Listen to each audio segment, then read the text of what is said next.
ಸಮಾಜದಲ್ಲಿ ಇರುವಂತಹ ಜನರೇ ಹಾಗೆ ಒಂದು ರೀತಿಯ ವಿಚಿತ್ರ. ಮಾತನಾಡಿದರೆ ಮಾತಲ್ಲಿರುವಂತಹ ತಪ್ಪುಗಳನ್ನು ಹುಡುಕುತ್ತಾರೆ. ಅದೇ ನಾವು ಮೌನವಾಗಿ ಇದ್ದರೆ ನಿನ್ನನ್ನು ತಪ್ಪಾಗಿ ಬಣ್ಣಿಸುತ್ತಾರೆ. ಇಂತಹ ಸಮಾಜದಲ್ಲಿ ನಾವು ಹೇಗೆ ಇರಬೇಕು ಅಂದರೆ, ಇನ್ನೊಬ್ಬರ ಬಗ್ಗೆ ತಲೆಯನ್ನು ಕೆಡಿಸಿಕೊಳ್ಳದೆ ನಮ್ಮ ಜೀವನವನ್ನು ನಾವು ನೋಡಿಕೊಂಡರೆ ಅದೇ ಒಂದು ದೊಡ್ಡ ಸಾಧನೆಯ ರೀತಿಯಾಗಿ ಆಗಿ ಹೋಗಿದೆ ಈ ಪ್ರಸ್ತುತವಾಗಿರುವಂತಹ ದಿನಮಾನಗಳಲ್ಲಿ. ಯಾವುದೇ ಮನುಷ್ಯ ಜೀವನದಲ್ಲಿ ಯಶಸ್ವಿ ಆಗಬೇಕಾದರೆ ಅವನ ನಿರ್ಧಾರ ಬಲವಾಗಿ ಇರಬೇಕು. ಅವನ ನಿರ್ಧಾರವು ಬಲವಾಗಿ ಇದ್ದರೆ ವಿಫಲತೆ ಅನ್ನುವುದು ಅವನ ಹತ್ತಿರವೂ ಕೂಡ ಸುಳಿಯಲು ಸಾಧ್ಯವಾಗುವುದಿಲ್ಲ. ಹಾಗೂ ತಾನು ತೆಗೆದುಕೊಂಡಿರುವಂತಹ ನಿರ್ಧಾರಗಳ ಮೇಲೆ ಅವನು ಬಲವಾಗಿ ನಿಲ್ಲಬೇಕು. ಹಾಗೂ ತನ್ನ ಗುರಿಯ ಕಡೆಗೆ ಗಮನವನ್ನು ಹರಿಸಬೇಕು. ನಿರಂತರವಾಗಿ ಪ್ರಯತ್ನವನ್ನು ಮಾಡಬೇಕು. ನಿನ್ನ ಗುರಿಗಳನ್ನು ಸಾಧಿಸುವಂತಹ ಮುಖ್ಯ ಘಟ್ಟದಲ್ಲಿ ಕೆಲವರು ನಿನ್ನನ್ನು ತಡೆಯಲು ಪ್ರಾರಂಭಿಸುತ್ತಾರೆ. ನಿನ್ನ ದಾರಿಯನ್ನು ತಪ್ಪಿಸುವುದಕ್ಕೆ ಏನೆಲ್ಲ ಕೆಲಸಗಳನ್ನು ಮಾಡಬೇಕೋ ಆ ಎಲ್ಲ ಕೆಲಸಗಳನ್ನು ಮಾಡುತ್ತಾರೆ. ಏಕೆಂದರೆ ನೀನು ಗೆಲ್ಲುವುದು ಅವರಿಗೆ ಸ್ವಲ್ಪವೂ ಕೂಡ ಇಷ್ಟ ಇರುವುದಿಲ್ಲ. ಅದಕ್ಕೆ ಅವರು ಮೊದಲು ನಿನ್ನ ಕಾಲುಗಳನ್ನು ಎಳೆಯುವ ಕೆಲಸವನ್ನು ಮಾಡುತ್ತಾರೆ.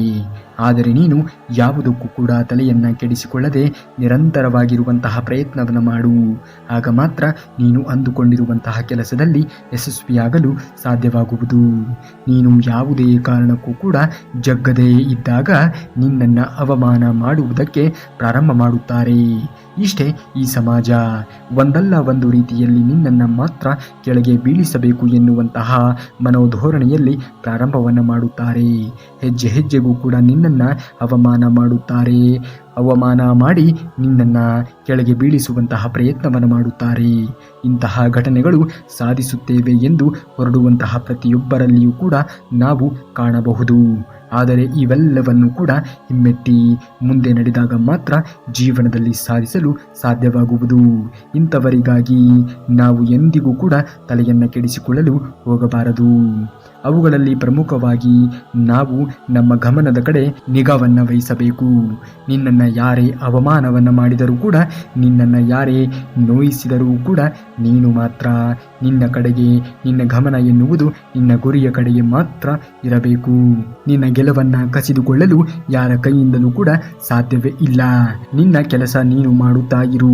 ಮುಂದಿನದ್ದು ಆ ದೇವರು ನೋಡಿಕೊಳ್ಳುತ್ತಾನೆ. ನೀನು ಯಾವುದೇ ಕಾರಣಕ್ಕೂ ಕೂಡ ಮುಂದೆ ಇಟ್ಟಿರುವಂತಹ ಹೆಜ್ಜೆಯನ್ನು ಯಾವುದೇ ಕಾರಣಕ್ಕೂ ಹಿಂದೆ ಇಡುವುದಕ್ಕೆ ಹೋಗಬಾರದು.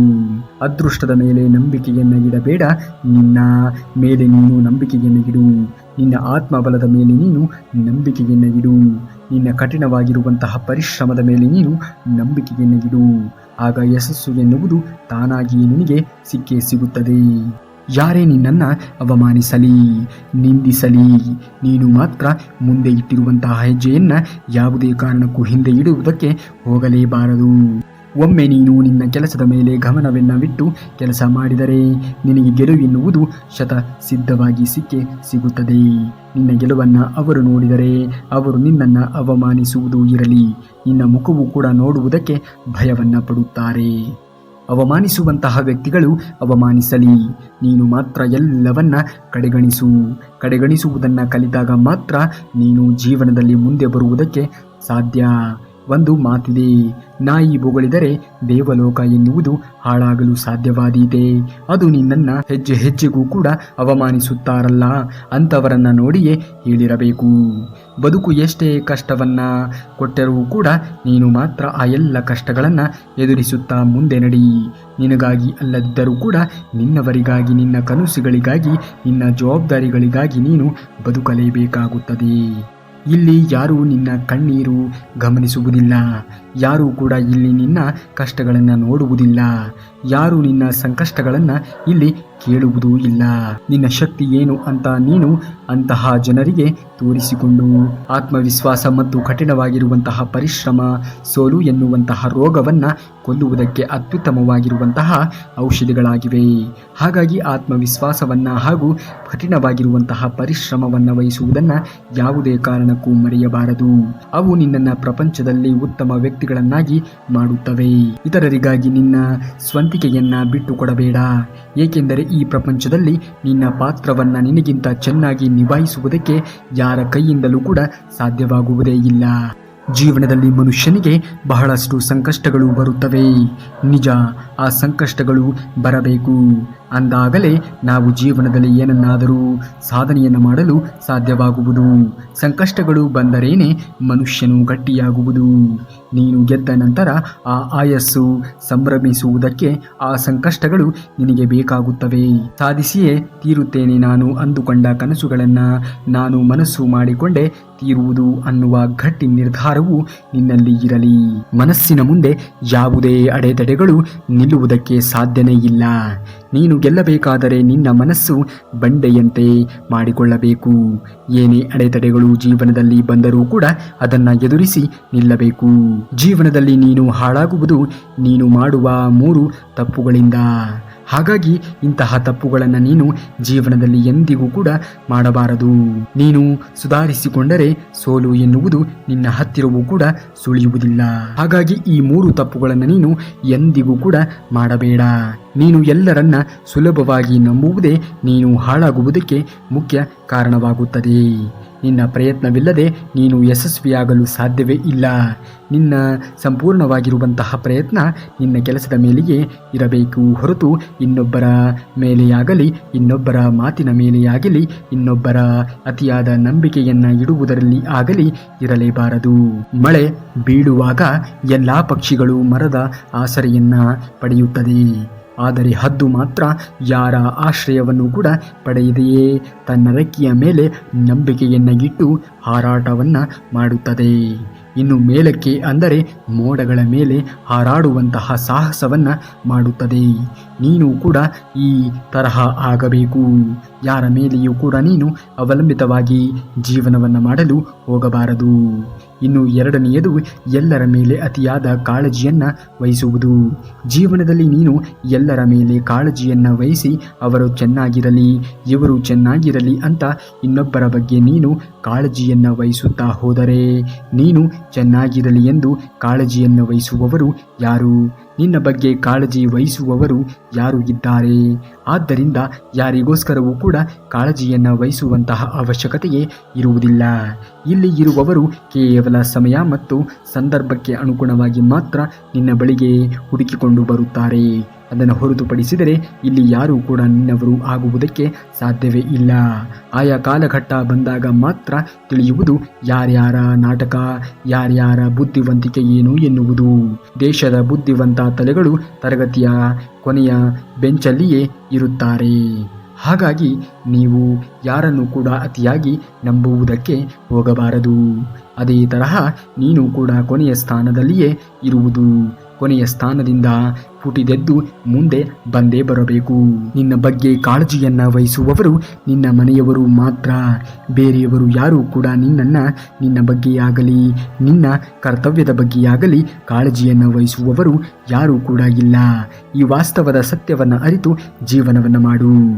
ನನ್ನಿಂದ ಯಾವುದೇ ಕೆಲಸ ಆಗುವುದಿಲ್ಲ ಅಂತ ನೀನು ನಿರ್ಧಾರವನ್ನು ಮಾಡುವುದು ಇದು ಸತ ಮೂರ್ಖತನದ ಪರಮಾವಧಿ. ಯಾವುದೇ ಕೆಲಸವಾಗಲಿ ಪ್ರಯತ್ನ ಪಡೆದೆಯೇ ನಿನಗೆ ಯಶಸ್ಸು ಎನ್ನುವುದು ಸಿಗುವುದಕ್ಕೆ ಸಾಧ್ಯನೇ ಇಲ್ಲ.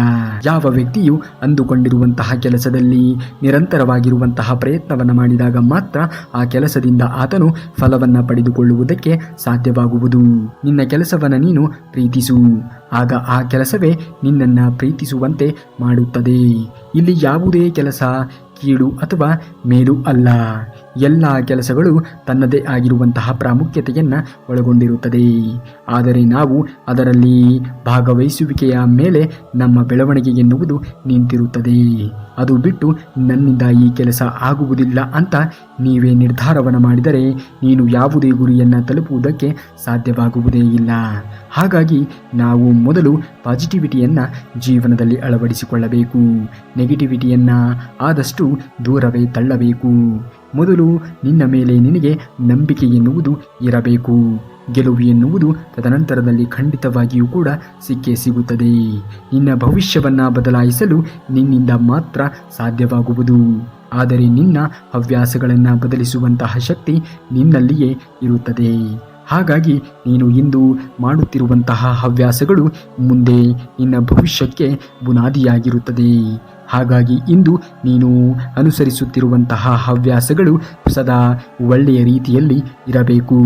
ಯಾವಾಗ ನಿನ್ನ ಅಭ್ಯಾಸ ಬದಲಾಗುತ್ತವೆಯೋ ಆ ಹವ್ಯಾಸಗಳೇ ನಿನ್ನ ಭವಿಷ್ಯವನ್ನು ಬದಲಿಸುತ್ತದೆ ಎನ್ನುವಂತಹ ಮಾತನ್ನು ಚೆನ್ನಾಗಿ ನೆನಪಿನಲ್ಲಿ ಇಟ್ಟುಕೊಳ್ಳಬೇಕು. ಗೆಲುವು ಸಿಗಬೇಕು ಎನ್ನುವುದಾದರೆ ಸೋಲುಗಳನ್ನು ಎದುರಿಸಬೇಕು. ಸೋಲು ಎನ್ನುವುದು ಬಂದೇ ಬರುತ್ತದೆ. ಗೆಲ್ಲಲು ನೀನು ಮೊದಲು ಸೋಲನ್ನೇ ಎದುರಿಸಬೇಕು ಎನ್ನುವುದನ್ನು ಮರೆಯಬೇಡ. ಈ ಪ್ರಪಂಚದಲ್ಲಿ ಎಲ್ಲ ವಸ್ತುಗಳು ಬೆಲೆ ಬಾಳುವಂಥದ್ದೇ. ಆದರೆ ಅವುಗಳ ಬೆಲೆ ಎನ್ನುವುದು ನಿನಗೆ ಗೊತ್ತಾಗಬೇಕು ಎನ್ನುವುದಾದರೆ ನೀನು ಆ ವಸ್ತುವಿನ ಬಗ್ಗೆ ತಿಳಿದುಕೊಳ್ಳಬೇಕು. ಜೀವನದಲ್ಲಿ ನೀನು ಯಾರನ್ನ ಬೇಕಾದರೂ ಕೂಡ ನಂಬು, ಆದರೆ ನಂಬುವುದಕ್ಕಿಂತ ಮುಂಚೆ 100 ಬಾರಿ ಯೋಚಿಸು. ಇಲ್ಲ ಅಂದರೆ ನಿನಗೆ ನೋವು ಎನ್ನುವುದು ಗ್ಯಾರಂಟಿಯಾಗಿ ಸಿಕ್ಕೇ ಸಿಗುತ್ತದೆ.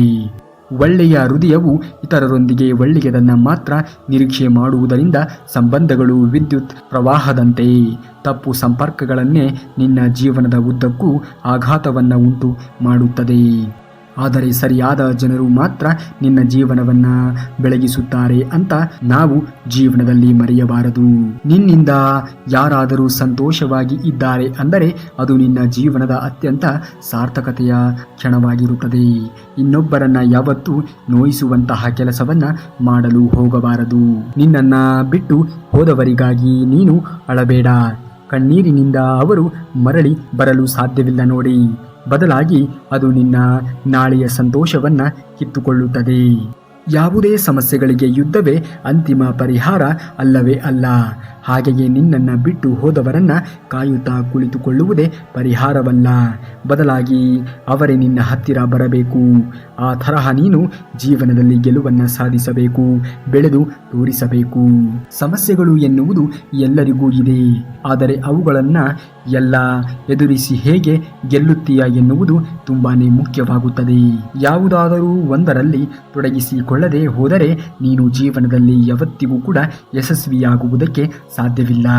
ತೊಡಗಿಸಿಕೊಂಡರೆ ಏನೇ ಆಗಲಿ ನೀನು ಗೆಲುವು ಎನ್ನುವುದು ಸಾಧಿಸಲು ಸಾಧ್ಯವಾಗುತ್ತದೆ. ಯಾವುದೇ ಕೆಲಸದಲ್ಲಿ ತೊಡಗಿಸಿಕೊಂಡರೆ ನೀನು ಯಾವುದೇ ಕಾರಣಕ್ಕೂ ಕೂಡ ಸೋಲುವಂತಹ ಮಾತೇ ಇರುವುದಿಲ್ಲ. ಹಾಗಾಗಿ ನಾವು ನಿರಂತರವಾಗಿ ಪ್ರಯತ್ನವನ್ನು ಪಡುತ್ತಾ ಯಾವುದಾದರೂ ಒಂದು ಗುರಿಗಳನ್ನು ಇಟ್ಟುಕೊಂಡು ಯಾವುದೋ ಒಂದು ಕೆಲಸದಲ್ಲಿ ಭಗ್ನವಾಗಿ ಇರುವುದು ತುಂಬಾನೇ ಮುಖ್ಯವಾಗುತ್ತದೆ. ಜೀವನದಲ್ಲಿ ನಗು ಮತ್ತು ಅಳು ಇರಲೇಬೇಕು. ಏಕೆಂದರೆ ಇವೆರಡು ಅತ್ಯುತ್ತಮವಾಗಿರುವಂತಹ ಜೋಡಿಗಳು. ಅವರು ಎಂದಿಗೂ ಕೂಡ ಒಂದೇ ಸಮಯದಲ್ಲಿ ನಿನಗೆ ಭೇಟಿ ಆಗಲು ಸಾಧ್ಯವಿಲ್ಲ ನೋಡು. ಇಬ್ಬರು ಒಂದೇ ಸಮಯದಲ್ಲಿ ಒಂದು ವೇಳೆ ಭೇಟಿಯಾದರೆ ಅದು ನಿನ್ನ ಜೀವನದ ಅತ್ಯುತ್ತಮವಾಗಿರುವಂತಹ ಕ್ಷಣವಾಗಿರುತ್ತದೆ. ಒಬ್ಬ ಒಳ್ಳೆಯ ವ್ಯಕ್ತಿಗೆ ಮೋಸ ಮಾಡುವುದು ಅಂದರೆ ಕೈಯಲ್ಲಿರುವಂತಹ ವಜ್ರವನ್ನ ಕೆಸರಲ್ಲಿ ಎಸೆದಂತೆಯೇ ಅರ್ಥವಾಗುವುದು. ಹಾಗಾಗಿ ಯಾವುದೇ ವ್ಯಕ್ತಿಯ ಬಗ್ಗೆಯಾಗಲಿ ಯಾವುದೇ ವ್ಯಕ್ತಿಯನ್ನಾಗಲಿ ನೀವು ಕೆಟ್ಟದ್ದನ್ನು ಬಯಸುವುದಾಗಲಿ ಮಾಡಬಾರದು. ನಿನ್ನ ಕೈಯಲ್ಲಿ ಆದರೆ ಒಳ್ಳೆಯದನ್ನು ಮಾಡಬೇಕು. ಅದನ್ನು ಹೊರತುಪಡಿಸಿ ಯಾರಿಗೂ ಕೂಡ ನೀವು ಕೆಟ್ಟದ್ದನ್ನು ಮಾಡಬಾರದು. ನೀವು ಇತರರಿಗೆ ಕೆಟ್ಟದ್ದನ್ನು ಬಗೆದರೆ ಅಥವಾ ಕೆಟ್ಟದ್ದನ್ನು ಮಾಡಿದರೆ ನಿನಗೂ ಕೂಡ ಕೆಟ್ಟದ್ದನ್ನು ಮಾಡುವವರು ಹುಟ್ಟೇ ಇರುತ್ತಾರೆ ಎನ್ನುವುದನ್ನು ಮರೆಯಬಾರದು. ಯಾರೂ ಕೂಡ ನನ್ನ ಕಡೆ ಗಮನವನ್ನು ಕೊಡುತ್ತಿಲ್ಲ ಎಂದು ನೀನು ಬೇಕಾಬಿಟ್ಟಿಯಾಗಿ ಎಲ್ಲರ ಎದುರಿಗೆ ಅಥವಾ ಎಲ್ಲರ ಜೀವನದಲ್ಲಿಯೂ ಕೂಡ ಆಟವಾಡಲು ಹೋದರೆ ಮೇಲೆ ಕುಳಿತಿರುವಂತಹ ಶ್ರೀಕೃಷ್ಣ ಪರಮಾತ್ಮನು ಎಲ್ಲವನ್ನೂ ಕೂಡ ಗಮನಿಸುತ್ತಾ ಇರುತ್ತಾನೆ. ಆತನು ಸಮಯಕ್ಕೆ ಸರಿಯಾಗಿ ಯಾರಿಗೆ ಯಾವುದನ್ನು ಕೊಡಬೇಕು, ಯಾವುದನ್ನು ಕಿತ್ತುಕೊಳ್ಳಬೇಕು ಎನ್ನುವುದು ಆತನಿಗೆ ತುಂಬ ಚೆನ್ನಾಗಿ ತಿಳಿದಿದೆ.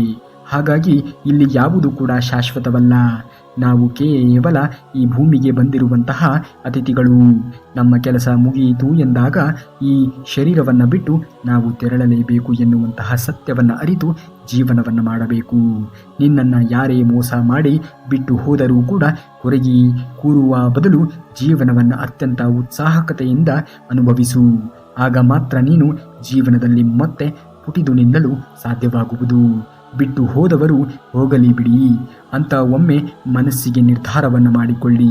ಕೆಲವರು ನಿನ್ನಲ್ಲಿರುವಂತಹ ಸದ್ಗುಣಗಳನ್ನು ತಳ್ಳಿ ಹಾಕಿ ಲೋಪದೋಷಗಳನ್ನು ಮಾತ್ರ ಹುಡುಕುತ್ತಾ ಇರುತ್ತಾರೆ. ಅಂಥವರ ಬಗ್ಗೆ ಎಂದಿಗೂ ಕೂಡ ತಲೆಯನ್ನು ಕೆಡಿಸಿಕೊಳ್ಳಲು ಹೋಗಲೇಬಾರದು. ಏಕೆಂದರೆ 1000 ಒಳ್ಳೆಯತನವಿದ್ದರೂ ಕೂಡ ಅಂಥವರಿಗೆ ಕಾಣುವುದು ಕೇವಲ 1 ತಪ್ಪುಗಳು ಮಾತ್ರ. ಅಂತಹ ಜನರಿಂದ ಆದಷ್ಟು ದೂರ ಇರಿ, ಏಕೆಂದರೆ ಅವರು ಕೂಡ ಜೀವನದಲ್ಲಿ ಏನೂ ಮಾಡುವುದಿಲ್ಲ. ನಿಮ್ಮನ್ನು ಕೂಡ ಜೀವನದಲ್ಲಿ ಏನನ್ನಾದರೂ ವಿಶೇಷವಾಗಿರುವುದನ್ನು ಮಾಡಲು ಬಿಡುವುದೇ ಇಲ್ಲ. ಅಂತಹ ಜನಗಳಿಗಾಗಿ ನೀನು ಅಳಲು ಹೋಗಲೇಬಾರದು. ಈ ಸಮಾಜವೇ ಒಂದು ವಿಚಿತ್ರ. ನೀನು ಮಾತನಾಡಿದರೆ ಮಾತಲ್ಲಿ ಇರುವಂತಹ ತಪ್ಪುಗಳನ್ನು ಹುಡುಕುತ್ತಾರೆ. ಇಂತಹ ಜನರಿಗಾಗಿ ನೀನು ತಲೆಯನ್ನು ಕೆಡಿಸಿಕೊಳ್ಳಬೇಕಾಗಿಲ್ಲ. ಬದಲಾಗಿ ನಿನ್ನ ಸಾಧನೆಯ ಮೂಲಕ ಅವರ ತಲೆಯನ್ನು ಕೆಡಿಸು. ನಿನ್ನ ಜೀವನದಲ್ಲಿ ಕೆಲವು ಘಟನೆಗಳು ನಡೆದು ಹೋದರೆ ಅದರಿಂದ ನಿನಗೆ ಒಳ್ಳೆಯದಾದರೆ ನಾವು ಸಂತೋಷವನ್ನು ಪಡುತ್ತೇವೆ, ಅದೇ ಕೆಟ್ಟದ್ದಾದರೆ ನಾವು ದುಃಖಕ್ಕೆ ಒಳಗಾಗುತ್ತೇವೆ. ಇದು ನಮ್ಮ ಜೀವನದಲ್ಲಿ ಅಷ್ಟೇ ಅಲ್ಲ, ಎಲ್ಲರ ಜೀವನದಲ್ಲಿಯೂ ಕೂಡ ಹೀಗೆ ಆಗುವುದು. ಹಾಗಾಗಿ ಜೀವನದಲ್ಲಿ ಏನೇ ಬಂದರೂ ಕೂಡ ತಲೆಯನ್ನು ಕೆಡಿಸಿಕೊಳ್ಳಲು ಹೋಗಬಾರದು. ಏಕೆಂದರೆ ಈ ಜೀವವನ್ನು ಕೊಟ್ಟಿರುವಂತಹ ಆ ಭಗವಂತನಿಗೆ ಕಷ್ಟ ಬಂದಾಗ ರಕ್ಷಣೆಯನ್ನು ಕೊಡುವುದು ಕೂಡ ಗೊತ್ತಿರುತ್ತದೆ ಎನ್ನುವುದನ್ನು ಮರೆಯಬಾರದು. ಕೃಷ್ಣ ಪರಮಾತ್ಮನ ಮೇಲೆ ನಂಬಿಕೆಯನ್ನಿಡಿ, ಆತನು ಎಲ್ಲವನ್ನೂ ಕೂಡ ನೋಡಿಕೊಳ್ಳುತ್ತಾನೆ. ಕೃಷ್ಣ ಪರಮಾತ್ಮನನ್ನು ನಂಬಿ ಕೆಟ್ಟವರು ಯಾರೂ ಕೂಡ ಇಲ್ಲ. ನೀವೇನಾದರೂ ಶ್ರೀಕೃಷ್ಣ ಪರಮಾತ್ಮನ ಭಕ್ತರಾಗಿದ್ದರೆ ಈ ಕೂಡಲೇ ಈ ವಿಡಿಯೋಗೆ ಒಂದು ಲೈಕನ್ನು ಮಾಡಿ ಹಾಗೂ ಜೈ ಶ್ರೀ ಕೃಷ್ಣ ಪರಮಾತ್ಮ ಎಂದು ಕಮೆಂಟನ್ನು ಮಾಡಿ. ಇನ್ನು ಮುಂದಿನ ವಿಡಿಯೋದಲ್ಲಿ ಸಿಗುವವರೆಗೂ ಧನ್ಯವಾದ. ಕರುನಾಡಿಗೆ.